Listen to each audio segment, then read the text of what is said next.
नमस्कार दोस्तों, आप सभी का स्वागत है आपके अपने ही चैनल बेस्ट एजुकेशन पर। दोस्तों आज की वीडियो में डिस्कस करेंगे सामान्य हिंदी का टेस्ट नंबर 14। ठीक है दोस्तों, इससे पहले हमने हिंदी व्याकरण के सामान्य हिंदी के 13 टेस्ट लगा लिए हैं। 13 सेशन या फिर कहें दोस्तों 13 क्लास कर ली हैं। अगर आपने वो नहीं देखे हैं तो आप लोग जाकर के जरूर देखिए, बहुत ही इंपॉर्टेंट है। सारे क्वेश्चन सारे वीडियोस आपकी परीक्षा की दृष्टि से बहुत ही इंपॉर्टेंट है। उत्तर प्रदेश पुलिस के लिए रामबाण है, क्योंकि दोस्तों हम सारे क्वेश्चंस को क्लियर करते चल रहे हैं, क्वेश्चंस प्लस कॉन्सेप्ट। ठीक है, परिभाषाओं को हम क्लियर करते चल रहे हैं, साथ साथ हम थ्योरी भी पढ़ते चल रहे हैं। तो सारे क्वेश्चंस बहुत ही इंपॉर्टेंट है और वीडियोस भी आप लोग ने अगर इससे पहले के वो पार्ट नहीं देखे हैं तो आप लोग जाकर के जरूर देखिए। चैनल की प्ले लिस्ट में आपको आसानी से मिल जाएंगे, या फिर इस वीडियो के डिस्क्रिप्शन बॉक्स में भी मैं उनका लिंक दे दूंगा। बहुत ही इंपॉर्टेंट है तो ज़रूर लगाइए। तो आज का वीडियो भी बहुत ही इंपॉर्टेंट रहने वाला है। 30 क्वेश्चंस को डिस्कस करेंगे। आपने 30 में से कितने क्वेश्चंस को सही किया कमेंट करके ज़रूर बताना ईमानदारी से। ठीक है, और दोस्तों अपनी तैयारी को चेक करिए, जांचिए कि आप कितने पानी में हैं, किस हद तक तैयारी हमारी कंप्लीट हो रही है दोस्तों। ठीक है, तो 30 क्वेश्चंस होंगे और दोस्तों कमेंट ज़रूर करना वीडियो कैसा लगा। ठीक है दोस्तों, सभी क्वेश्चंस को आप ज़रूर लगाइए। तो चलिए शुरू करते हैं आज का अपना इंपॉर्टेंट वीडियो इंपॉर्टेंट क्वेश्चंस के साथ। उत्तर प्रदेश पुलिस के लिए बहुत ही रामबाण है सारे क्वेश्चंस। दोस्तों सभी चैप्टर से आपको क्वेश्चन देखने के लिए मिलेंगे, ऐसा नहीं कि मैं एक ही चैप्टर करा रहा हूँ, केवल सभी चैप्टर आपको वीडियो में देखने के लिए ज़रूर मिलेंगे। ठीक है, किसी भी चैप्टर को छोड़ा नहीं जाएगा। तो चलिए शुरू करते हैं आज का अपना इंपॉर्टेंट वीडियो इंपॉर्टेंट क्वेश्चंस के साथ। क्वेश्चन नंबर 1 ये रहा आपकी स्क्रीन पर। क्वेश्चन नंबर 1 है, शंकर शब्द किसे कहते हैं। इंपॉर्टेंट क्वेश्चन है दोस्तों, शंकर शब्द किसे कहते हैं। दोस्तों बात करें हम शब्दों की तो उत्पत्ति के आधार पर शब्द जो होते हैं हमारे दोस्तों 5 प्रकार के होते हैं। ठीक है दोस्तों, कितने प्रकार के? 5 प्रकार के होते हैं। पहला होता है हमारा तत्सम, दूसरा होता है तद्भव, तीसरा होता है देशज, चौथा है हमारा विदेशज, और दोस्तों पांचवा होता है हमारा संकर शब्द। ठीक है दोस्तों, उनमें से ही हमारा ये पांचवा शब्द है। संकर शब्द किसे कहते हैं? ग्रामीण भाषा का शब्द, दूसरा है हमारा संस्कृत भाषा का शब्द, तीसरा है दोस्तों ग्रामीण व संस्कृत भाषा ने कुछ विशेष शब्द, या फिर दो भाषाओं के शब्दों से मिलकर बना शब्द। बताइए यहाँ पर कौन सा ऑप्शन सही हो जाएगा। संकर शब्द किसे कहते हैं? तो दोस्तों संकर शब्द जो कहलाता है, जब दो भिन्न भाषाओं के योग से किसी शब्द की उत्पत्ति होती है, वही हमारे संकर शब्द कहलाते हैं। ठीक है, नोट डाउन करते रहिए, कॉपी और पेंसिल लेके बैठिए, कॉन्सेप्ट प्लस क्वेश्चंस दोनों क्लियर करते चलेंगे। ठीक है, तो ऑप्शन नंबर डी यहाँ पर बिल्कुल राइट हो जाएगा हमारा। दो भाषाओं के शब्दों से मिलकर बना शब्द क्या कहलाता है? संकर शब्द कहलाता है। तो यहाँ पर हमारा डी ऑप्शन बिल्कुल राइट हो जाएगा। चलिए नेक्स्ट क्वेश्चन, प्रश्न नंबर 2।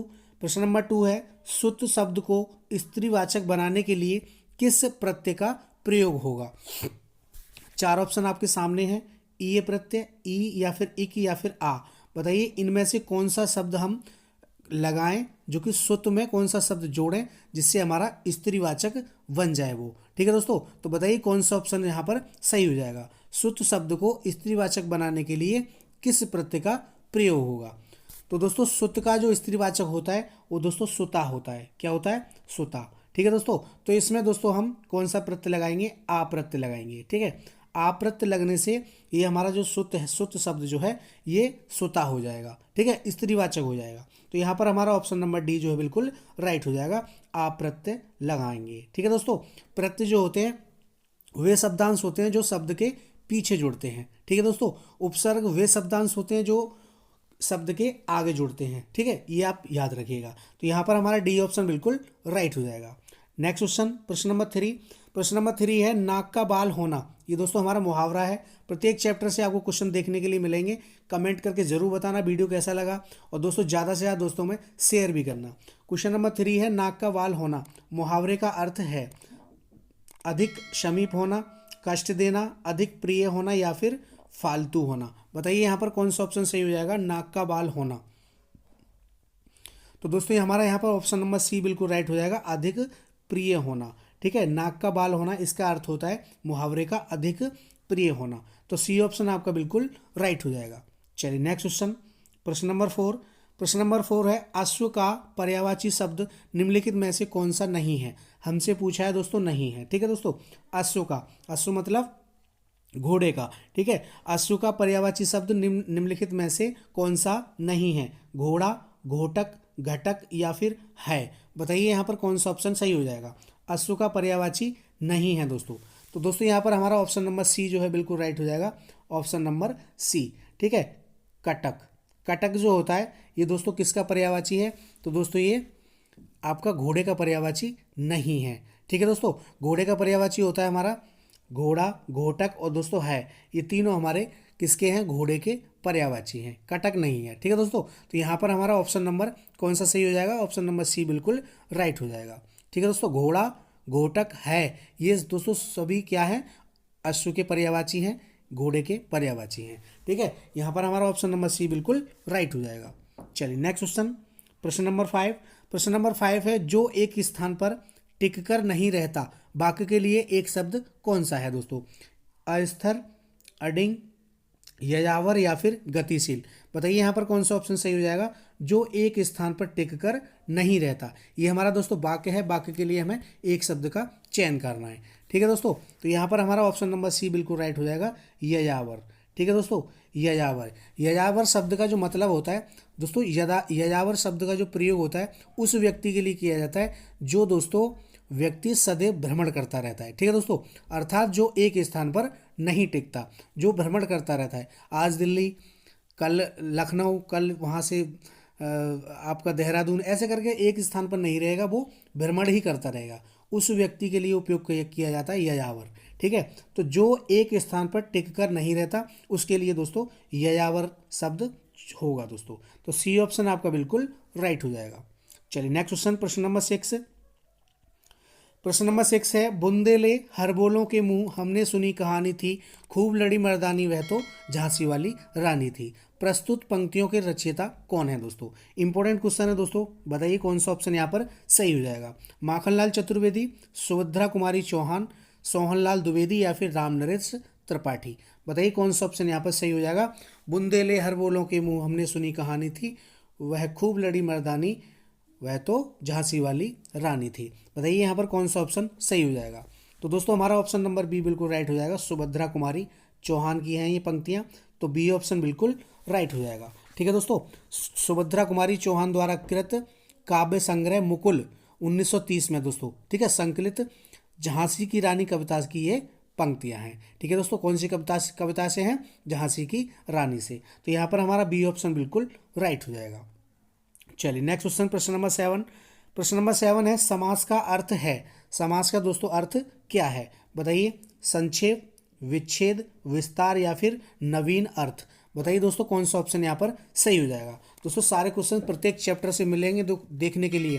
ठीक है दोस्तों, बहुत ही इंपॉर्टेंट क्वेश्चंस का कलेक्शन करा रहा हूँ मैं, आप लोगों के लिए बिल्कुल हेल्प मिलेगी, परीक्षा हॉल में देखने के लिए मिलेंगे। उत्तर प्रदेश पुलिस में हम 37 से 37 क्वेश्चन जरूर करके आएंगे दोस्तों, इस बात की गारंटी। ठीक है, अगर हम इस तरीके से ही तैयारी करते रहे, आप लोग बस लगे रहिए।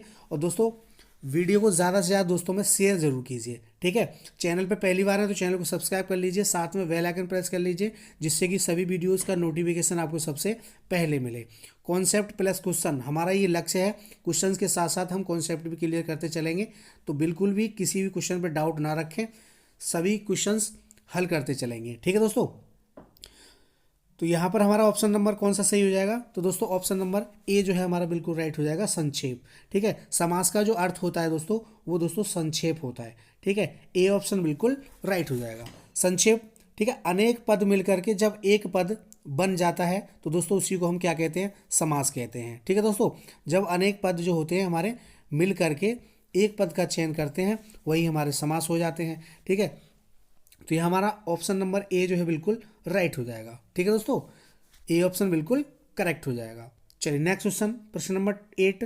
प्रश्न नंबर 8 है, हिंदी दिवस कब मनाया जाता है। इंपॉर्टेंट क्वेश्चन है दोस्तों, हिंदी दिवस कब मनाया जाता है। 14 सितंबर, 5 सितंबर, 2 अक्टूबर या फिर 26 जनवरी। बताइए दोस्तों कौन सा ऑप्शन सही हो जाएगा, हिंदी दिवस कब मनाया जाता है। तो दोस्तों हिंदी दिवस हम प्रतिवर्ष 14 सितंबर को मनाते हैं। तो यहाँ पर ए ऑप्शन हमारा बिल्कुल राइट हो जाएगा। ठीक है दोस्तों, 14 सितंबर। भारतीय संविधान में हिंदी को 14 सितंबर 1949 को राजभाषा के रूप में मान्यता प्रदान की गई थी। ठीक है दोस्तों, तो हमारी राज्य भाषा है, ये राष्ट्रभाषा नहीं है, हिंदी जो है हमारी राज्य भाषा है। तो यहाँ पर हमारा ए ऑप्शन जो है बिल्कुल राइट हो जाएगा। नेक्स्ट क्वेश्चन, प्रश्न नंबर 9।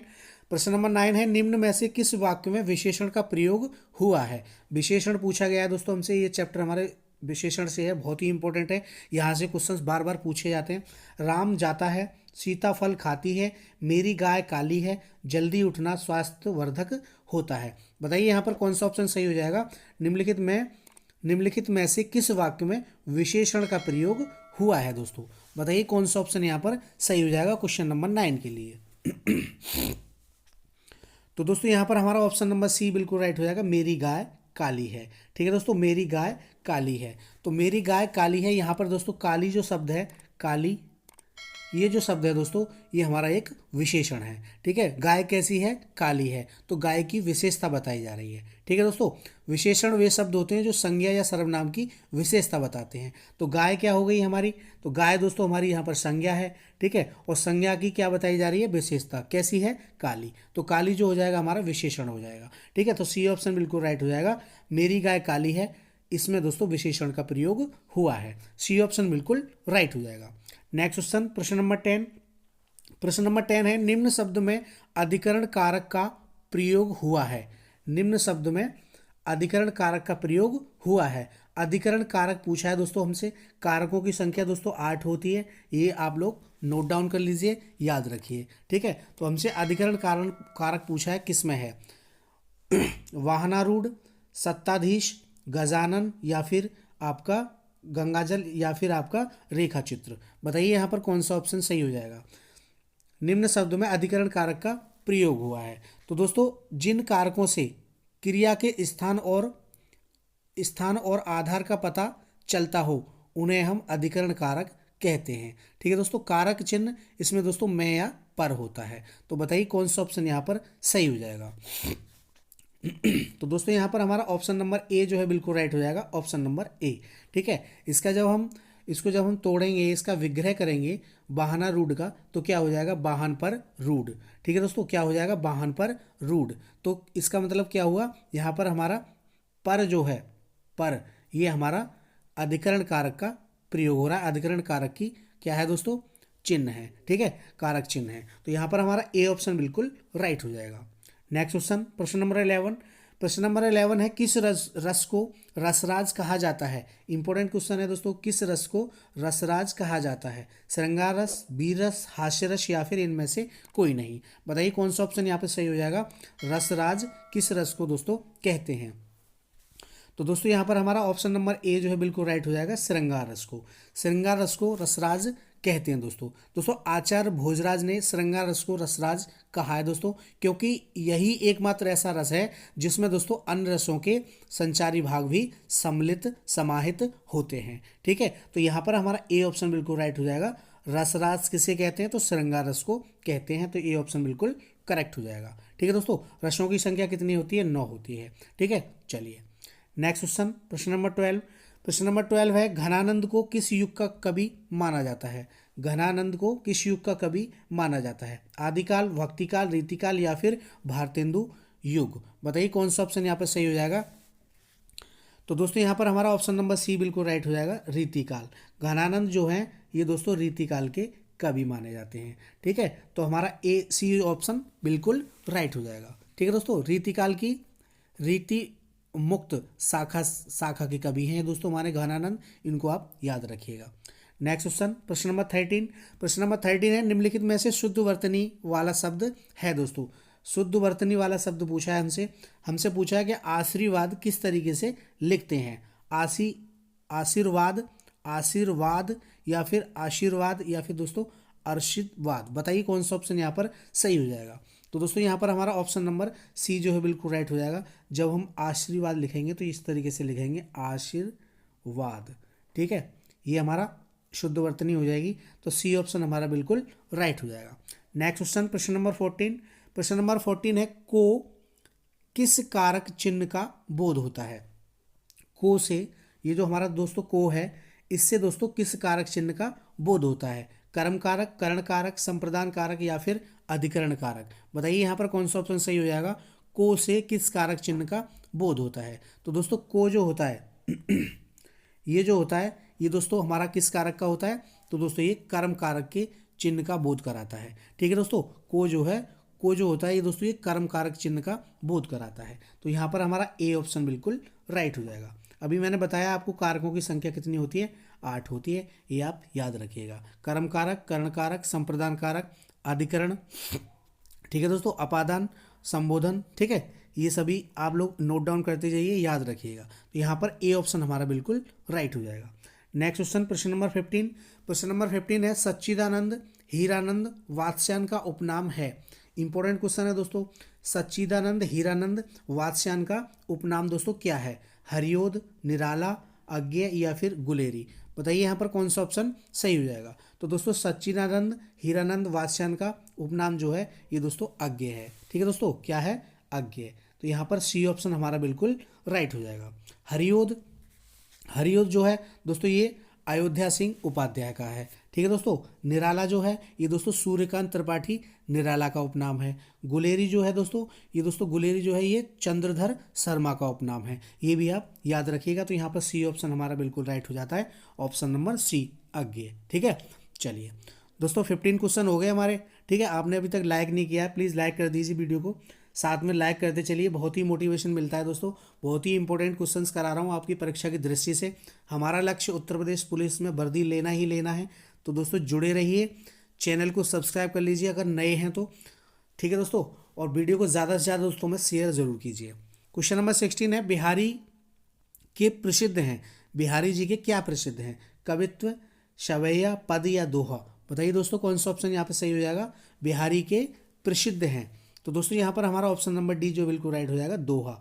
बिहारी जी जो है ये दोहे के लिए प्रसिद्ध हैं। तो डी ऑप्शन आपका बिल्कुल राइट हो जाएगा। ठीक है दोस्तों, बिहारी के दोहे प्रसिद्ध हैं। बिहारी जो है दोस्तों ये रीतिकाल के प्रसिद्ध कवि हैं, ये भी आप याद रखिएगा। ठीक है, काल पूछा जाता है कभी कभी, तो बिहारी किस काल के कवि हैं? तो दोस्तों ये रीतिकाल के हैं। ठीक है, इंपॉर्टेंट है, याद रखिएगा। नेक्स्ट क्वेश्चन, प्रश्न नंबर 17। प्रश्न नंबर 17 है पुनर्जन्म शब्द का सही संधि विकसित है दोस्तों। पुनर्जन्म का पुनः धन जन्म, पुनर्धन जन्म, पुनः धन जन्म या फिर पुनः धन आजन्म? बताइए यहाँ पर कौन सा ऑप्शन सही हो जाएगा? पुनर्जन्म। तो दोस्तों यहाँ पर हमारा ऑप्शन नंबर ए जो है बिल्कुल राइट हो जाएगा, पुनः धन जन्म। ठीक है दोस्तों, ए ऑप्शन बिल्कुल करेक्ट हो जाएगा, ए ऑप्शन बिल्कुल करेक्ट हो जाएगा। ठीक है दोस्तों, ये हमारी विसर्ग संधि का उदाहरण है। विसर्ग संधि, विसर्ग के साथ स्वर या व्यंजन के संयोग से जो विकार उत्पन्न होता है वही हमारी विसर्ग संधि होती है। ठीक है, विसर्ग के साथ स्वर या व्यंजन के संयोग से जो विकार होता है वही हमारी विसर्ग संधि होती है, ये भी आप याद रखिएगा। चलिए नेक्स्ट क्वेश्चन, प्रश्न नंबर 18। प्रश्न नंबर 18 है सूरदास ने किस भाषा में सूरसागर की रचना की?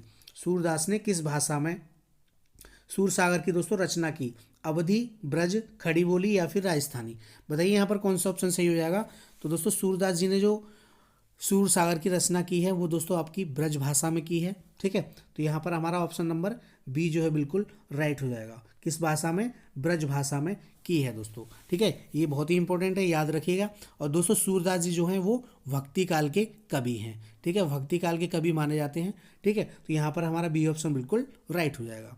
नेक्स्ट क्वेश्चन, प्रश्न नंबर 19। दाता शब्द का स्त्रीलिंग शब्द क्या है? दाता का दाती, दात, दात्री या फिर धात्री? बताइए यहाँ पर कौन सा शब्द सही हो जाएगा?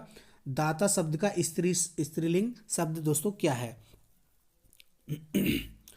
तो दोस्तों दाता शब्द का स्त्रीलिंग होता है दात्री। ठीक है दोस्तों, क्या होता है? दात्री। तो यहाँ पर हमारा सी ऑप्शन बिल्कुल राइट हो जाएगा, दात्री। दात्री जो है ये दाता शब्द का स्त्रीलिंग है। ठीक है दोस्तों, चलिए नेक्स्ट क्वेश्चन, प्रश्न नंबर 20। प्रश्न नंबर 20 है पापी में कौन सा विशेषण है? इंपॉर्टेंट क्वेश्चन है दोस्तों। पापी में कौन सा विशेषण है? संख्यावाचक विशेषण, सार्वनामिक विशेषण, गुणवाचक या फिर परिमाणवाचक विशेषण? बताइए यहाँ पर कौन सा ऑप्शन सही हो जाएगा?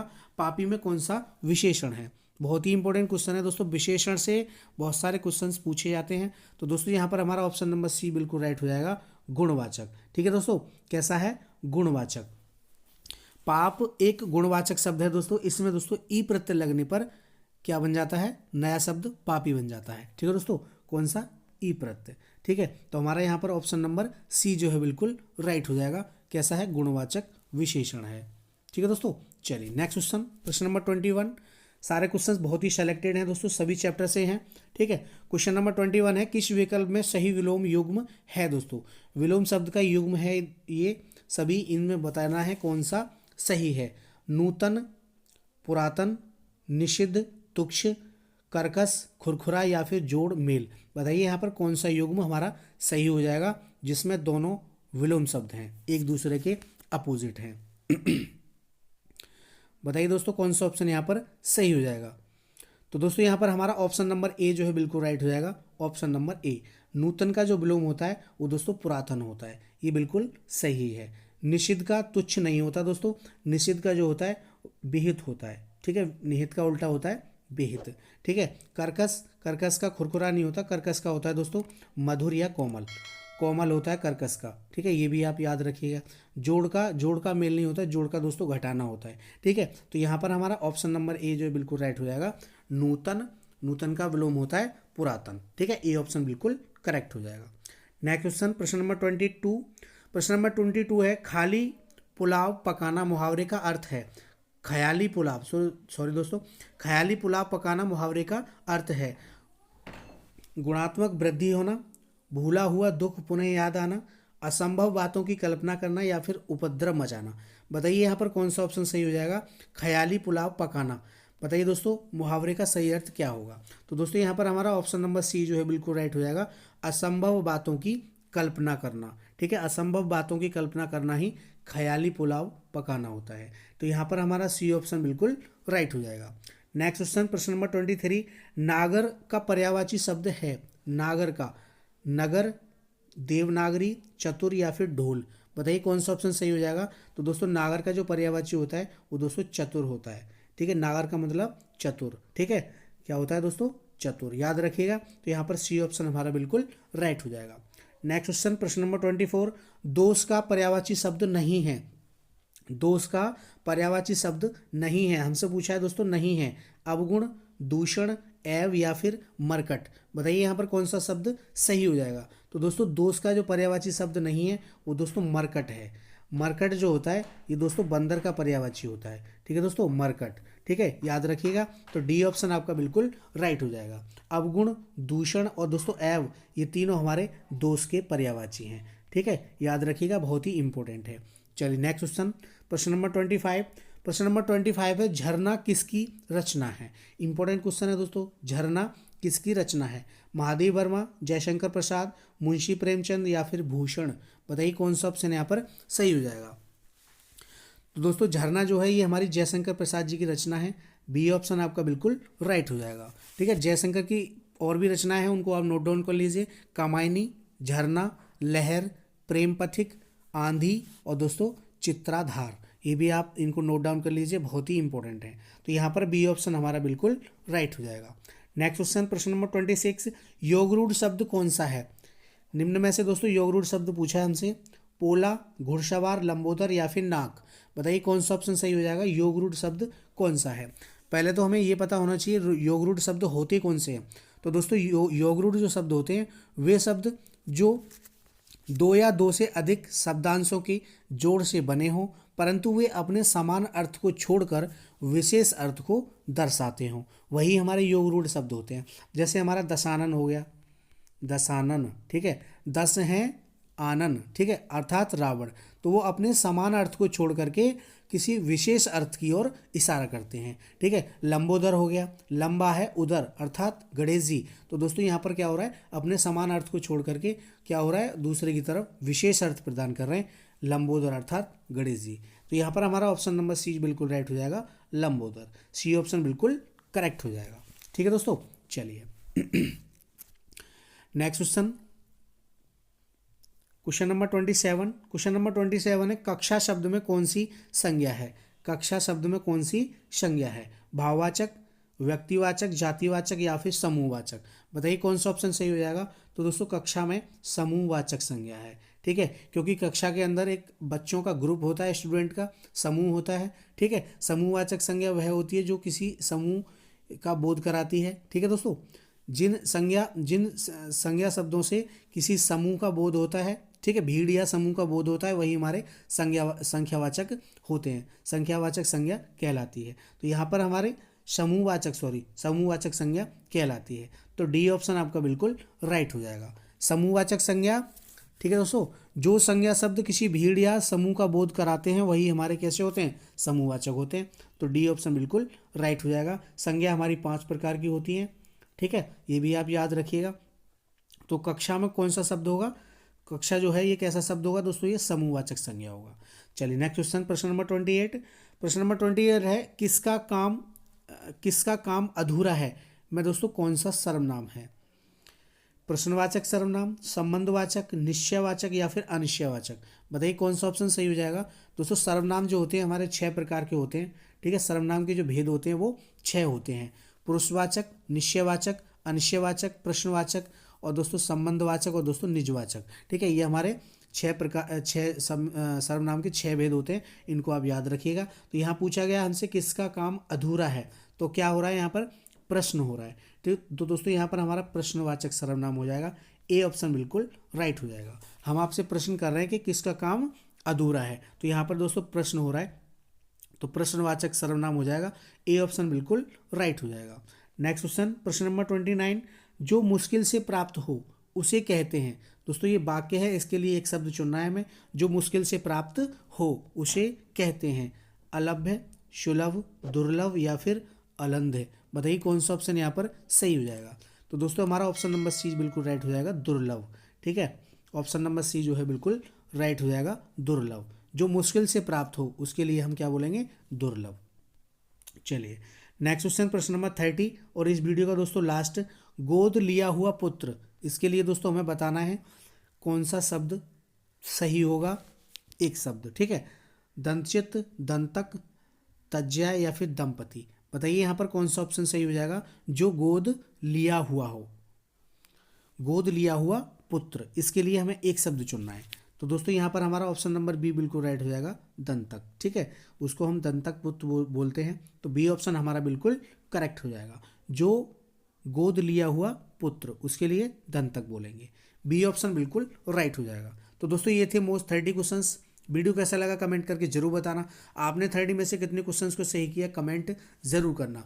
रोजाना 8:30 बजे हिंदी की क्लास से जरूर जुड़िए। हमारा लक्ष्य वर्दी है, एक सीट लेना है, तो वो हम लेके रहेंगे क्योंकि हम मेहनत ही उसी प्रकार से कर रहे हैं दोस्तों। ठीक है, रोजाना 11 बजे आप लोग जीके की क्लास से जुड़िए, बहुत ही इंपॉर्टेंट क्वेश्चंस करा रहा हूँ उसमें मैं।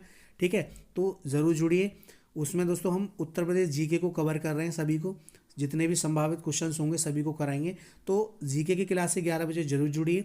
8:30 बजे आपकी हिंदी क्लास आती है, जरूर जुड़िए एक साथ। ठीक है दोस्तों, और वीडियो को ज़्यादा से ज़्यादा दोस्तों में शेयर भी कीजिए और दोस्तों वीडियो को लाइक ज़रूर कीजिए। ठीक है, चैनल पे पहली बार हैं तो चैनल को सब्सक्राइब कर लीजिए, साथ में बेल आइकन प्रेस कर लीजिए जिससे कि नोटिफिकेशन आपको सबसे पहले मिले। मिलते हैं नई वीडियो में नए टेस्ट के साथ, तब तक के लिए जय हिंद, जय भारत, धन्यवाद दोस्तों। पढ़ते रहिए, अपना ख्याल रखते रहिए। ठीक है दोस्तों, चलिए।